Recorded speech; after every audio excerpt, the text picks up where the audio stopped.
আলাইকুম, আমি মোহাম্মদ রেজাল হলাদার আপনাদের সাথে সুপ্রিয় দর্শক, রাজনৈতিক বিশ্লেষণে আপনাদের স্বাগত।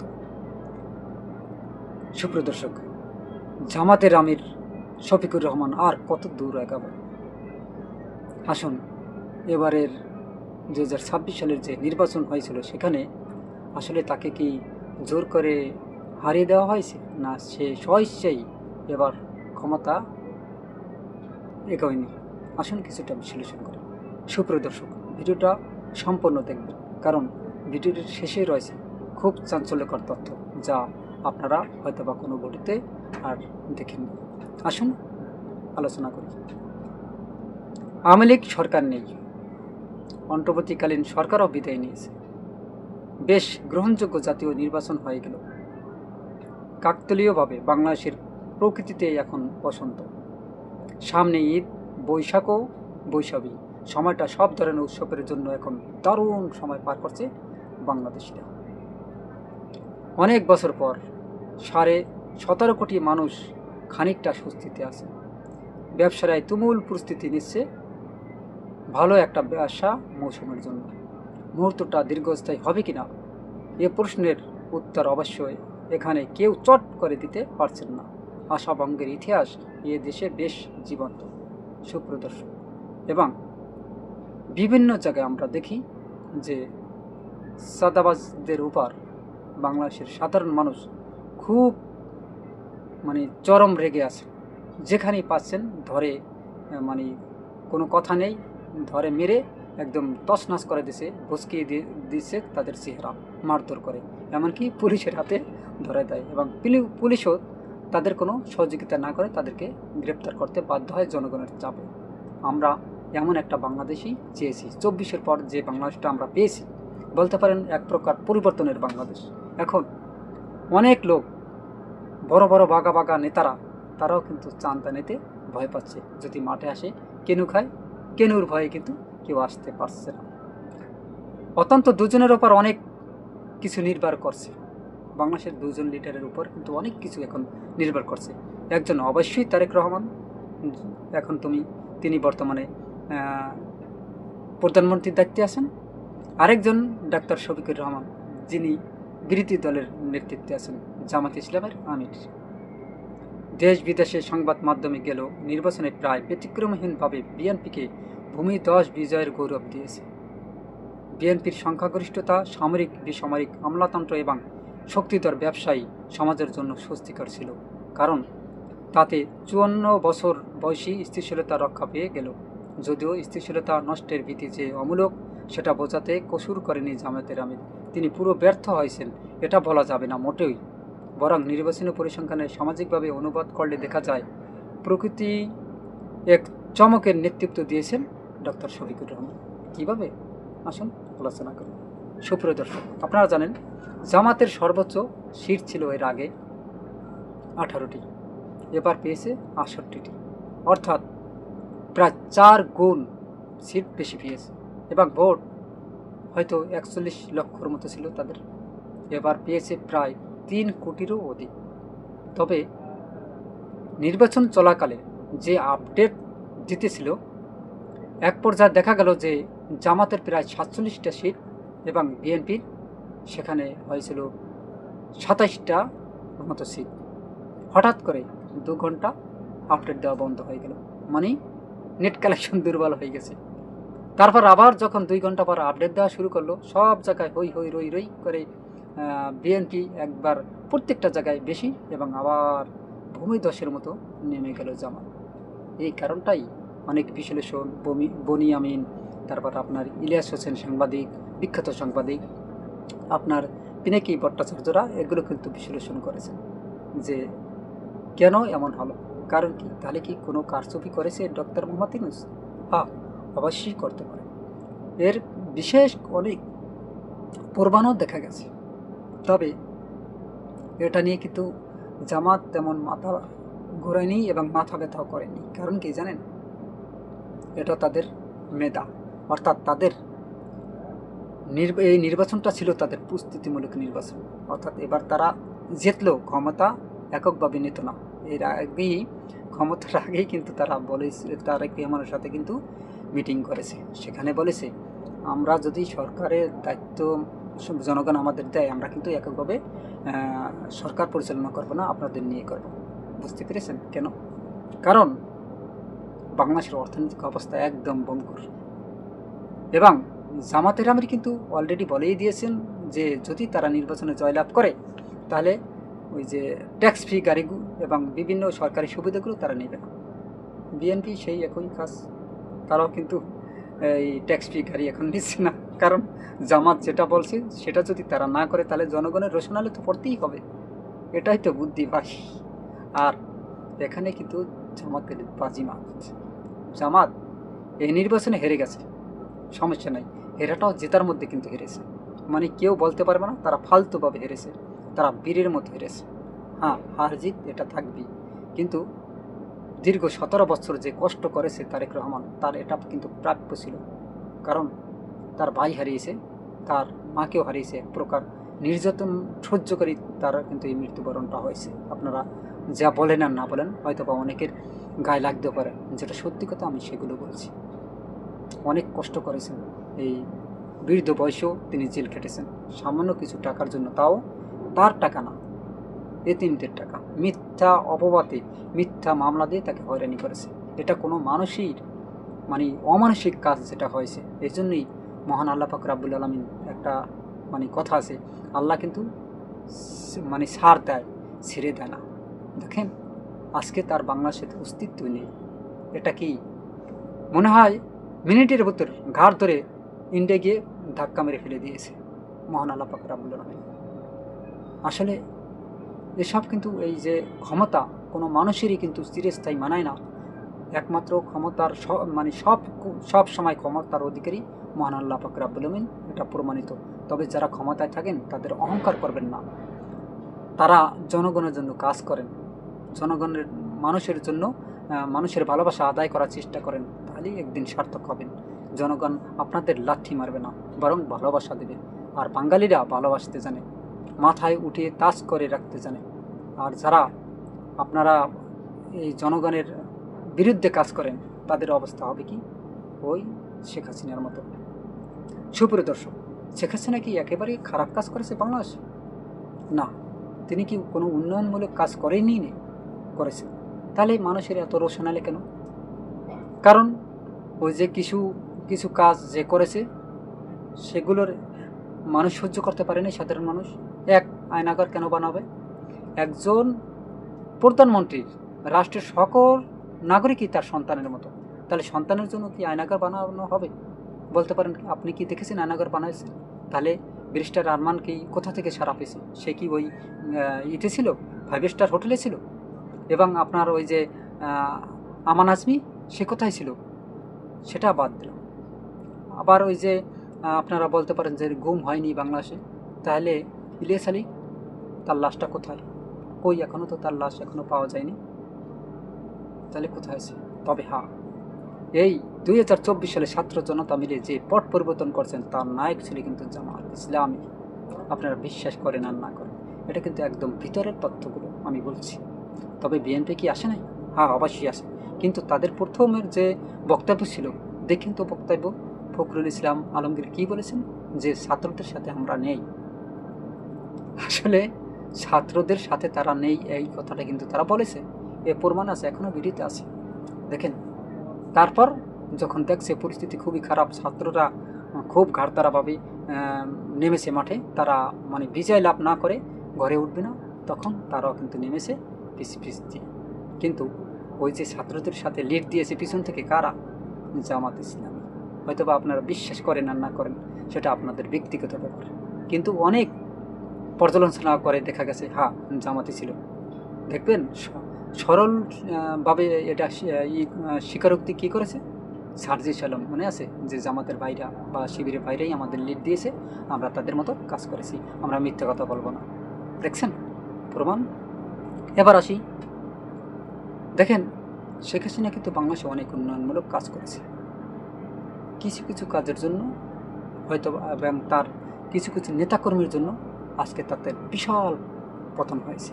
এই পতনটা মানে এতটা খারাপভাবে হবে আমরা কল্পনাও করতে পারিনি। এত ক্ষমতাধর একজন ব্যক্তি এভাবে একদম এক মাটির সাথে মিশে যাবে, ধুলির সাথে হয়ে যাবে, আমরা কল্পনা করিনি। অলৌকিকভাবে তার পতন হয়েছে। যাই হোক, পতন তো হয়েছে, জনগণ যাকে চাবে না তাকে কিন্তু কেউ রাখতে পারবে না। আরেকটি কথা মনে রাখবেন, ছাত্ররা যদি নামে আপনারা অবশ্যই সিলিন্ডার হয়ে যাবেন, যদি না হন তার পরিণতি ভয়াবহ হবে। এই ছাত্রদের কারণে কিন্তু বাংলাদেশ স্বাধীনতা অর্জন করেছে, জানেন? ওই যে ভাষা আন্দোলন থেকে শুরু হয়েছে, ঠিক আছে, পতন হয়েছে। এরশাদের আমলে এরশাদ পতন হয়েছে, শেখ হাসিনা পতন হয়েছে, সব কিন্তু ছাত্র আন্দোলনের মাধ্যমে। অতএব ছাত্রদের ভূমিকা বাংলাদেশে কিন্তু একটা বিশাল একটা ভূমিকা, টর্নেডোর মতো। যাই হোক, এবার আসি, আসলে জামাত হট ডগ তাদেরকে মানতেই হবে, এবং তারা যে হেরে গেছেন, হেরেও কিন্তু জিতে গেছেন। আসুন কীভাবে আলোচনা করি। দেশ বিদেশের সংবাদ মাধ্যমে গেল নির্বাচনে প্রায় ব্যতিক্রমহীনভাবে বিএনপিকে ভূমিধ্বজ বিজয়ের গৌরব দিয়েছে। বিএনপি সংখ্যাগরিষ্ঠিত, সামরিক বেসামরিক আমলাতন্ত্র এবং শক্তিধর ব্যবসায়ী সমাজের জন্য স্বস্তিকর ছিল, কারণ তাতে 54 বছর বয়সী স্থিতিশীলতা রক্ষা পেয়ে গেল। যদিও স্থিতিশীলতার নষ্টের ভীতি যে অমূলক সেটা বোঝাতে কসুর করেনি জামায়াতের আমির ডক্টর শফিকুর রহমান। তিনি পুরো ব্যর্থ হয়েছেন এমনটা বলা যাবে না মোটেই, বরং নির্বাচন ও পরিসংখ্যান সামাজিকভাবে অনুবাদ করলে দেখা যায় প্রকৃতি এক চমকের নেতৃত্ব দিয়েছেন ডক্টর শফিকুর রহমান। নির্বাচনী ভাষ্যকারেরা যে ইংরেজি শব্দের অনুবাদ হিসাবে ভূমিধ্বস কথাটি ব্যবহার করেন তার অন্তর্নিহিত অর্থ নির্বাচনের প্রতিপক্ষকে প্রায় কবর দেওয়া, কিন্তু অতীত পরিসংখ্যানের আলোকে বলতে হয় ভূমিধ্বস বিজয় ঘটেছে এবার শফিক সাহেবেরও।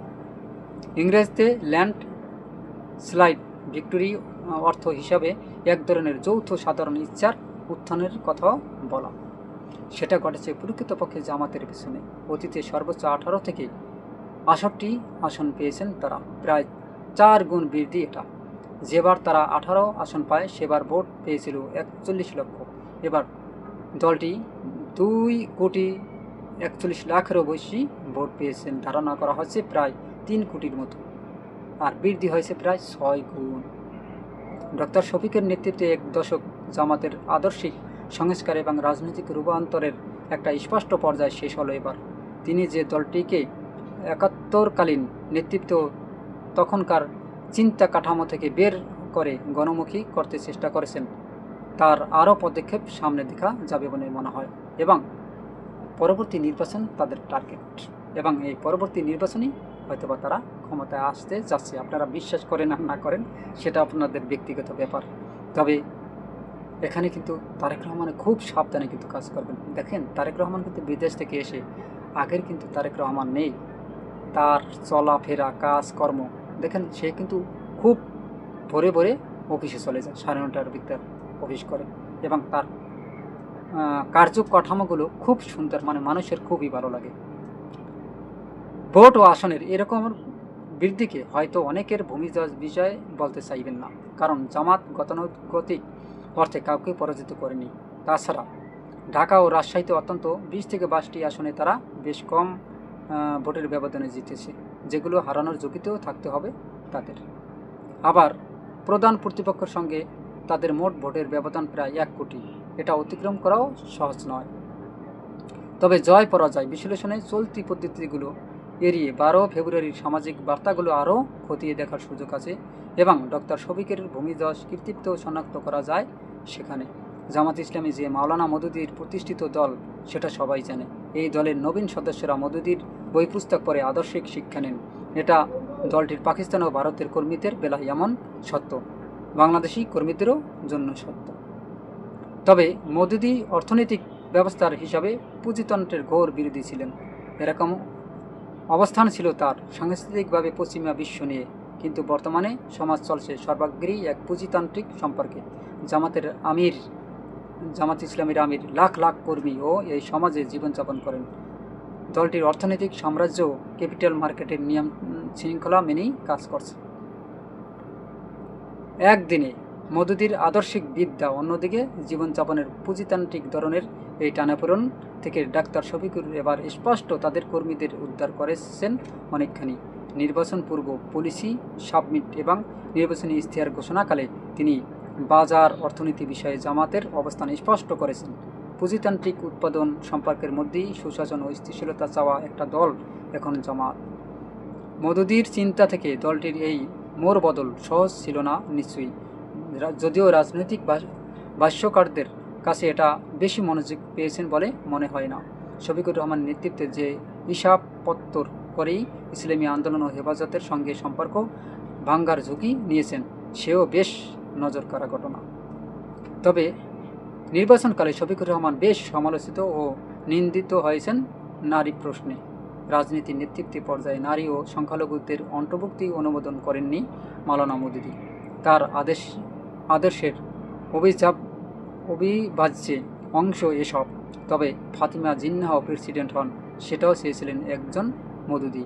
এমনকি জামায়াতও জাতীয় সংসদে সংরক্ষিত নারী আসনের হিস্সা প্রত্যাখ্যান করবেন না, বরং পুরো কোটায় নিজ দল থেকে নারীদের মনোনয়ন দেবে তারা।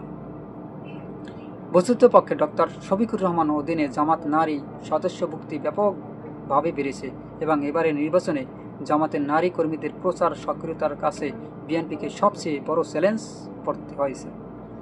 এবং বিএনপি একবার ভেবেই নিয়েছিল সম্ভবত এবার নির্বাচনে তারা মনে হয় জিততে পারবে না। নারীদের এমন অংশগ্রহণ এবং তারা যেভাবে নেমেছিল, বিএনপি কিন্তু অনেক জায়গায় দেখবেন তাদেরকে হেনস্থাও করেছে বিএনপির নেতারা। কিন্তু রাজধানী থেকে উপজেলা পর্যন্ত থানা নানা স্থানে জামাত যে নারীদের বড় বড় মিছিল সমাবেশ করিয়েছে, সেটা এই দলের অভ্যন্তরীণ ইতিহাসে নতুন চর্চা। অতীতে এই দলের নারীরা মিলনায়তনের চৌহদ্দিতে থাকতেন, সেটার বদল ঘটেছে।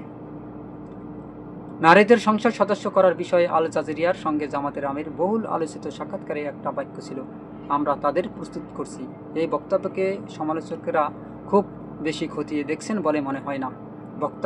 বক্তার ওই 4 শব্দ ইঙ্গিত দেয়, অর্থনৈতিক নীতি আদর্শের মতো নির্বাচনী রাজনীতির জাতীয় পর্যায়েও নারীদের নিয়ে আসার বিষয়ে ডক্টর শফিকুর রহমান এক ধরনের সংগ্রামে আছেন। 2026 সালের বিশ্বে নারীর রাজনৈতিক ক্ষমতায়নের প্রশ্নে জামাত কথিত নীতি অবশ্যই বিস্ময়কর, কিন্তু তাকে সংস্কারের চেষ্টা এবং সেই রকম চেষ্টার সফলতার জন্য প্রধান নেতার পরিশ্রমের মনোযোগ পাওয়ার মতো। তিনি যে 21শে ফেব্রুয়ারি শহীদ মিনারে শ্রদ্ধাঞ্জলি জানাতে গেলেন, তাতেও দলটির চলমান সংস্কার প্রক্রিয়ার অংশ হিসেবে দেখা যায়। যে ধারাবাহিকতায় বিভিন্ন স্তরের নির্বাচনে এই দলের মনোনয়নে অমুসলিম প্রতিনিধিও আরও বাড়ার প্রত্যাশা তৈরি হয়েছে। ইতিমধ্যে বৈশ্বিক যোগাযোগও বহুমুখী অবস্থান নিয়েছেন জামাত। বাংলাদেশের যে কোনো রাজনৈতিক দলের চেয়ে এক্ষেত্রে তাদের অর্জন ও প্রাপ্তি ঈর্ষণীয়। বিদেশে থাকা বহু সাবেক কর্মীকে তারা এবার দেশে এনে নির্বাচনী কাজে যুক্ত করিয়েছিল, যাদের কাছে ইসলামী বিপ্লব এর চেয়ে ক্ষমতার প্রশ্ন ছিল বড়। আবার ভারত, চীন সহ অনেক দেশের সঙ্গেই তাদের বোঝাপড়ার ভিত্তি এখন আর ধর্মীয় অনুভূতি নয়, ক্ষমতার ব্যবহারিক স্বার্থ। সব মিলে ডক্টর শফিকের নেতৃত্বে এক দশকের জামাতের আদর্শিক সংস্কার এবং রাজনৈতিক রূপান্তরের একটা স্পষ্ট পর্যায় শেষ হলো এবার। তিনি যে দলটিকে 71কালীন নেতৃত্ব তখনকার চিন্তা কাঠামো থেকে বের করে গণমুখী করতে চেষ্টা করেছেন, তার আরও পদক্ষেপ সামনে দেখা যাবে বলে মনে হয়। মুক্তিযুদ্ধকালীন ভূমিকার জন্য এই দলের দিকে সামাজিক যেসব ন্যায্য প্রশ্ন আছে, সেসবের এখন খোলামেলা মীমাংসা হয়নি। তবে দলটির নেতৃত্বে বড় অংশ এখন 71 পরবর্তী প্রজন্ম। তারা দলের অতীত ভূমিকা নির্মোহ একটা মূল্যায়ন করতে প্রস্তুত বলেই ইঙ্গিত দিচ্ছে। এনসিপিকে কাছে রাখতে কিংবা এরকম দলের কর্মী বাহিনীকে দলভুক্ত করে ফেলতে সেই কৌশল ভালো কাজ করবে বলে ধারণা করা যায়। তবে ডক্টর শফিকুর রহমান ধীরলয়ের সংস্কারমূলক পদক্ষেপগুলোর একটা বড় পরীক্ষা হবে বিএনপির নতুন নেতৃত্বের সঙ্গে জামাতের নতুন প্রজন্মের সম্পর্কের উপর। জামাতের পুরনো নেতাদের সঙ্গে খালেদা জিয়ার যে বোঝাপড়া ছিল 2026 সালে এসে, সেটা পুরোপুরি অনুপস্থিত। বিএনপির নীতি নির্ধারণের বর্তমান সম্পূর্ণ নতুন একটা টিম কাজ করছে। আবার জামাতের বিজয়ী এমপিদের তালিকায় সাবেক শিবির ও মাঠ পর্যায়ে সংগঠকদের আধিপত্য লক্ষ্য করার মতো। এটা উভয় দলের সম্পর্ক ও বোঝাপড়ার ভবিষ্যৎকে নতুন করে নির্ধারণের অপেক্ষায় রাখছে। উভয়ের রাজনৈতিক সংঘাত আওয়ামী লীগ বিএনপি আদল নিলে ডক্টর শফিকের সংস্কারবাদী ভঙ্গি নতুন পরীক্ষায় পড়বে। রাজনীতির মাঠে লীগ নিষেধাজ্ঞা পেরোতে পারলে সেরকম পরীক্ষা নিশ্চিতভাবে ভিন্ন আরেক চেহারা নেবে। তবে যদি আওয়ামী লীগ এদেশে আরও 2-4-10 বছরে রাজনীতির মাঠে না আসতে পারে, তবে কোনো এক সময় দেখবেন এই জামাতই এই বাংলাদেশের রাষ্ট্র পরিচালনা করবে, হয়তোবা টুডে বা টুমরো। কিন্তু বিএনপি কিন্তু একটা বড় দল এবং ভদ্র দল, জামাতও কিন্তু একটি বর্তমানে এখন মধ্যম দল এবং তারা একটা ভদ্র দল। দেখবেন এবার কিন্তু তেমন জ্বালা পোড়ার তারা রাজনীতি করবে না, এবার জনগণের জন্য কাজ করবে। তারা জনগণকে স্বস্তিতে রেখে বিরোধী দলের একটা শক্তপোক্ত যে একটা ভূমিকা সেটা পালন করবে ছায়া সরকার হিসেবে। তারা অলরেডি কিন্তু ছায়া সরকারও গঠন করে ফেলেছে, ছায়া সরকার যে মন্ত্রী মিনিস্টার তাও, এবং বিরোধী দলের চিফ হুইপ আছেন এনসিপির মুখ্য যে সমন্বয়ক যাকে বলা হয় নাহিদ ইসলাম, তিনি কিন্তু আছেন। ওদিকে কিন্তু আবার এই যে আপনার নাহিদ ইসলামের সাথে এনসিপির আরও কিছু কিন্তু নেতাকর্মীরা আছেন যারা এমপি নির্বাচিত হয়েছেন, তারা কিন্তু শক্তপোক্তভাবে রাজনীতিতে থাকবেন জামাতের সাথে ওতপ্রোতভাবে। তবে এনসিপি কিন্তু একটা ভালো কাজ করেছে, জামাতের সাথে এসে শক্তপোক্তভাবে যদি কোনো একদিন কোনো প্রতিকূল অবস্থায় মানে তারা মানে বিপদে পড়ে, তাদের সাথে কেউ না আসলে জামাত ঠিকই কিন্তু তাদের কাছে থাকবে এবং পাশে থাকবে। জামাত কিন্তু বেইমানের দল না, কারণ জামাত যে কথা দেয় এবং যার সাথে বন্ধু বানায় তাকে কিন্তু বুক দেয়, পিঠ দেয় না।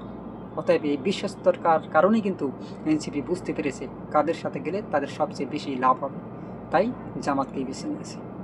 এবার আসবেন 26-এর নির্বাচনের পর 31-এর নির্বাচন। 31-এর নির্বাচনেই কিন্তু খেলা হবে মাঠে, তবে কে জিতবে কে হারবে সেটা কিন্তু মূল বিষয় এবং আলোচনা। তবে জামাতের টার্গেট ছিল 2026 সালের নির্বাচন না, 2026 সালে তাদের ছিল যে কথা আছে না যে ফার্স্ট ডগ বা আন্ডার ডগ যেটাকে বলেন, সেটা তাদের টার্গেট, মূল টার্গেট ছিল 2031-এর নির্বাচন। দেখা যাক কী হয়। সুপ্রিয় দর্শক, আপনারা কী মনে করেন? এরকম নতুন নতুন ভিডিও পেতে RS বাংলা নিউজ 24-কে সাবস্ক্রাইব করুন, বেল বাটন অন করুন, ভিডিওটি সবাইকে দেখার সুযোগ করে দিন, লাইক ও শেয়ার করেন। আজ এ পর্যন্তই। আসসালামু আলাইকুম রহমতুল্লাহি ওয়া বারাকাতুহু।